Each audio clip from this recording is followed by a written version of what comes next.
previous video, I had plugged some of the leaks that have been chewed into this line by the local varmints. I was able to source some connectors, so we're going to take these T's off and put these in. Oh, the wrist hurts.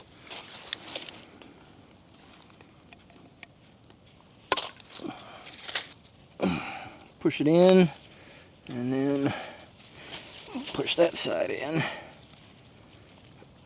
And we'll see. Sometimes these things have a tendency to blow out. When they get a bunch of pressure in there, pressure will just push them off. If that happens, I'll just have to come back in with some pipe clamps in here, ratchet them down and run those barbs, and it'll be good. You can see the difference here. You've got a thread screw here and just a thread barb. These are a whole lot harder to get in. Of course, they also stay together a whole lot better than these. Kind of a hassle, but work better. Trade-off. So the two that I just did have been somewhere between the top of the hill up here and right here where the four-wheeler sits. So coming here, we've got one here, we've got one here. Ooh, and that's wet, it's leaking again. There's a fitting here. And then if I go right down here, there's another section that's got 2 or 3 within about a 5-foot span. I brought this big roll of pipe here. We're just gonna disconnect from right here and replace this whole section up to right here.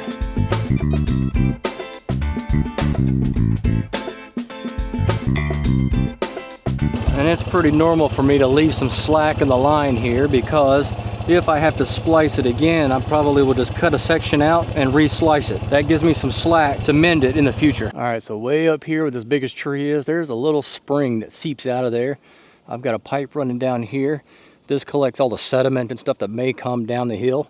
So sediment and water comes in here, sediment sinks, and then my water runs down to my solar setup. And you can see I've got 1-inch line running all the way up there. That water coming out of there is not enough to justify a 1-inch line, so I'm going to downgrade that to a 1/2 inch. This 1 inch will get repurposed going up the hill towards the garden and the chickens to carry more water up the hill. Just in case y'all weren't thinking ahead, when you're on a hill, don't ever set something round down unless it's flat. Having to walk up this hill twice because you set a roll of pipe down and it rolled down the hill, and having to walk back up is not fun. All right, so here's our spring box. Let's see if we've got, hopefully no snakes under here. I don't see none. Yeah, we should be good here. As you can see here, not a lot, it's just a seep. But it seeps all year round. We're gonna disconnect here. That's what you get. Now, that doesn't seem like much, but over the course of the day it adds up. I'm gonna go ahead while this is disconnected and clean this out.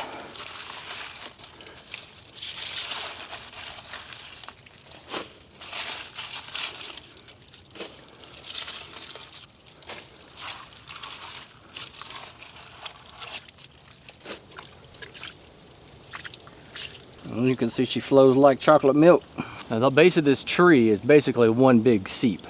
There's water seeping out over here, there's water seeping out over here, there's water seeping out in behind here, there's water that goes down underneath through here. All this is wet down through here. It all just slowly seeps. So what I'd like to do is come in here and build one great big catchment in here and grab it all. But I've got that other spring over here that puts out really more than I will ever need. Now, I could not remember what size this outlet was, so I brought one of each. Turns out the one I had the fitting on is the right one. I do not fasten this, I just slip it on. All right.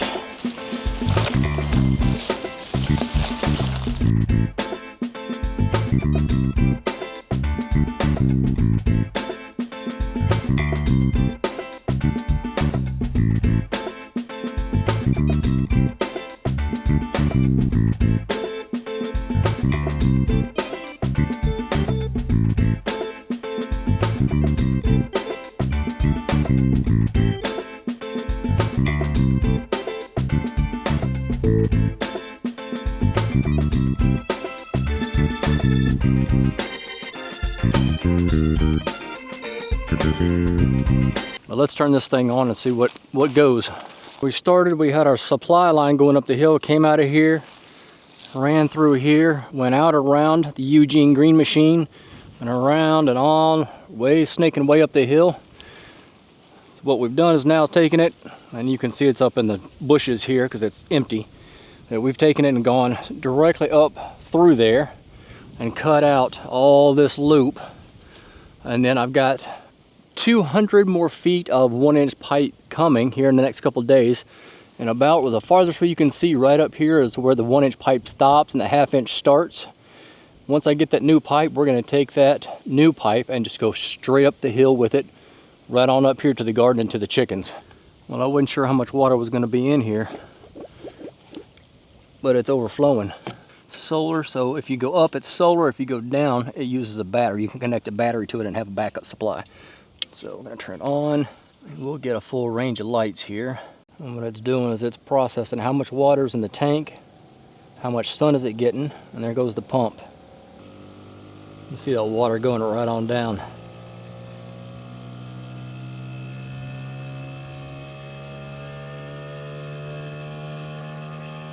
Well, this line here goes into the tank, and it's got a little metal piece that's got a sensor inside of it. And once the water drops to that sensor, it'll shut this pump off automatically. I don't ever have to worry about it running dry.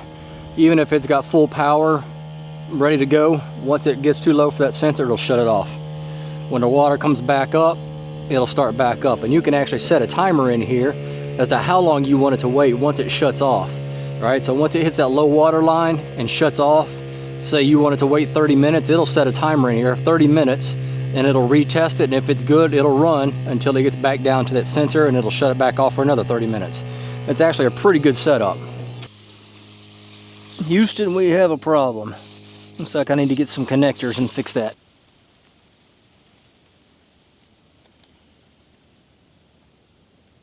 Alright y'all, so I've been fighting this camera battery all morning long. So let me give you a recap since I didn't get to include you for some of it. So we went up here, switched out our pipe. We've got a 1/2-inch pipe running into our sediment tank here.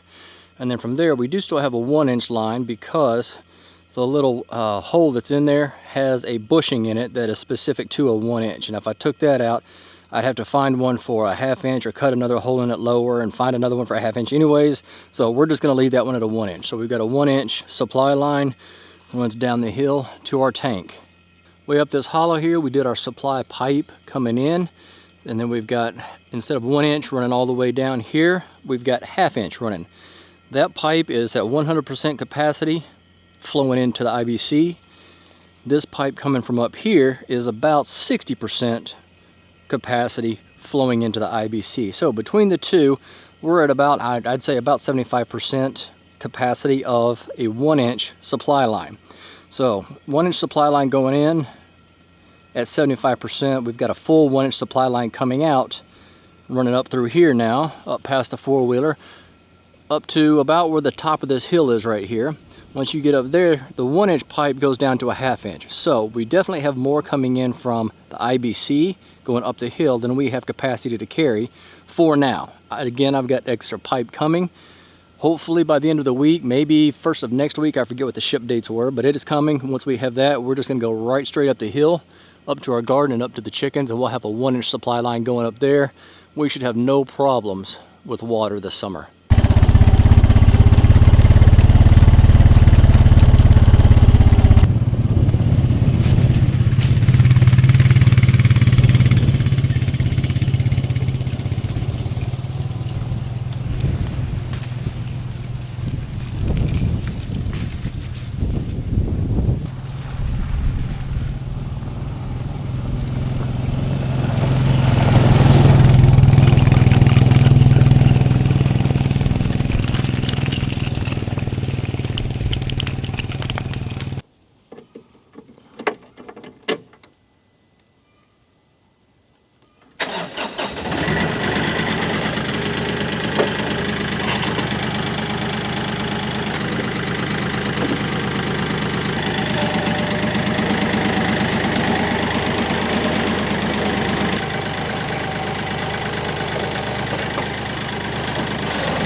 I've only got 2 pallets under here. I've got more. Let's put 4 under there and see what happens. We'll drain all the water out. We'll take the IBC off. Put these 2 on there. We'll put the IBC back on there, and then we'll fill it back up in a day or 2, I guess it'll take.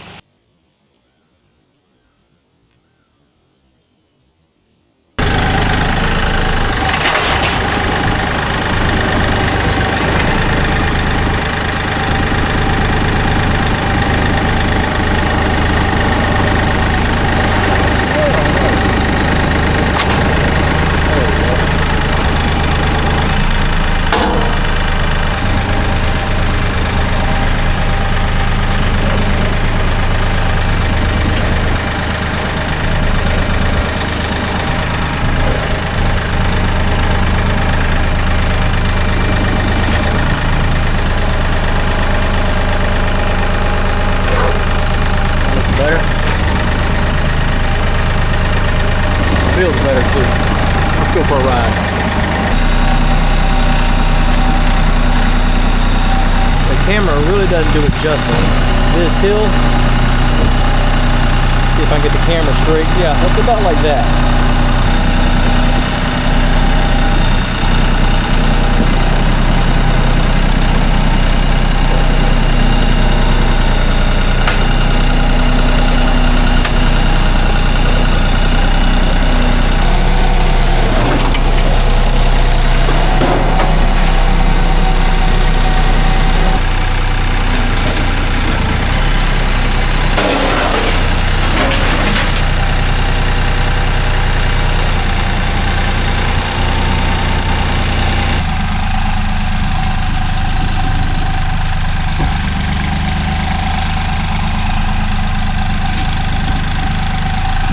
I don't expect I'll ever bring a tractor or a vehicle down through here. I just need this big enough for a 4-wheeler or a side-by-side.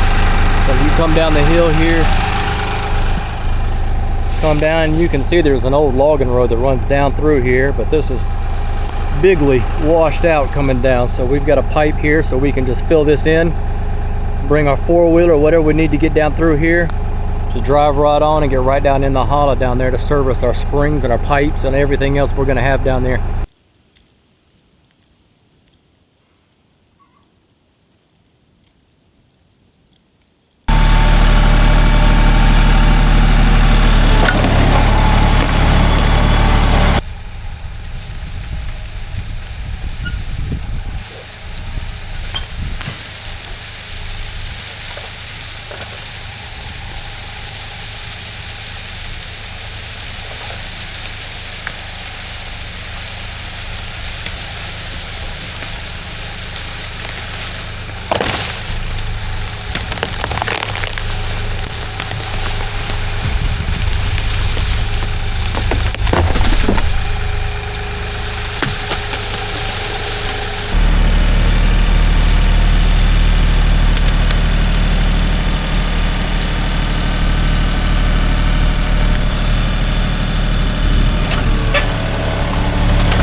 Well, I thought I was on the old logging road coming up here, going right down there, but now that I'm looking, you can see a slight divot over here. And if I come this way, you can see that that is much more open until you get to that last tree down there than what is over there. However, if I follow this up, I run into that dirt pile. There's not a way to get through here unless I can get up around. I need to come back to here and start down.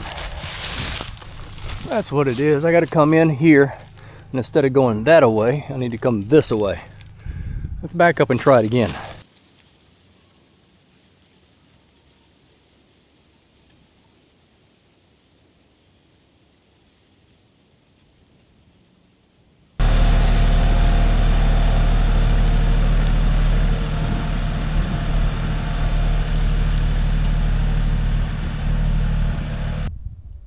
Joel is pretty off in here.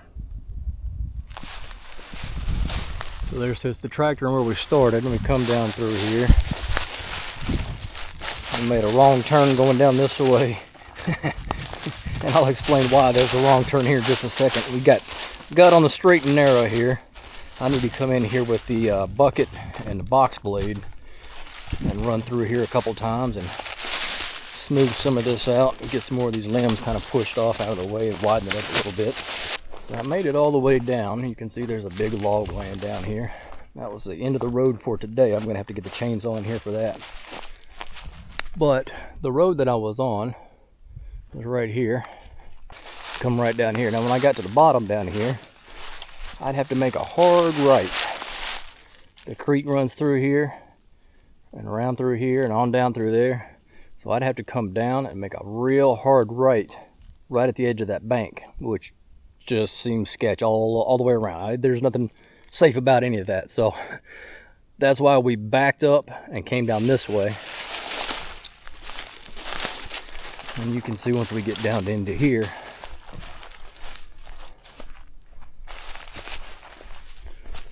we've got a great big pad down in here. So that first pipe that we laid is way down the hollow. We would have came down the back side of that ridge and laid that pipe in there. The pipe that we just put in is up this hollow. So eventually we'll be able to come down here, go all the way out this hollow. We can go up to that field. We can cross the creek down here and come back up into this back field. We can bust a U-turn and go up this hollow here and on up. Opening this back up gives us access to all of these fields in a more direct route. Right now I'm having to go from here all the way around this ridge, all the way up and around, all the way around, all the way around over to here to get to this back side of this property. It's literally the long way around, the scenic route, 180 degrees, almost a 360. So we start from right here, and to get right here we got to go all the way around the back side. So we'll get this opened up, get all our pipes rocked in, get these logging roads opened back up all up through here. We'll be good to go. Whew. Downside about having hilly property, tractor's way up there on top.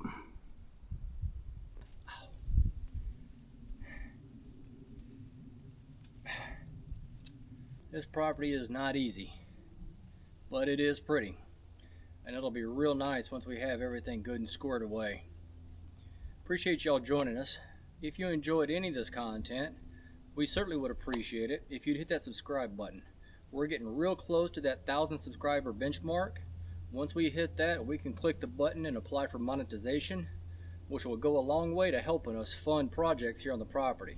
So we certainly would appreciate it if you hit that subscribe button. For those of you that already have, I can't tell you how much it means that y'all have chosen to do that and follow along with us. Hope y'all have a great week. We'll see you on the next one.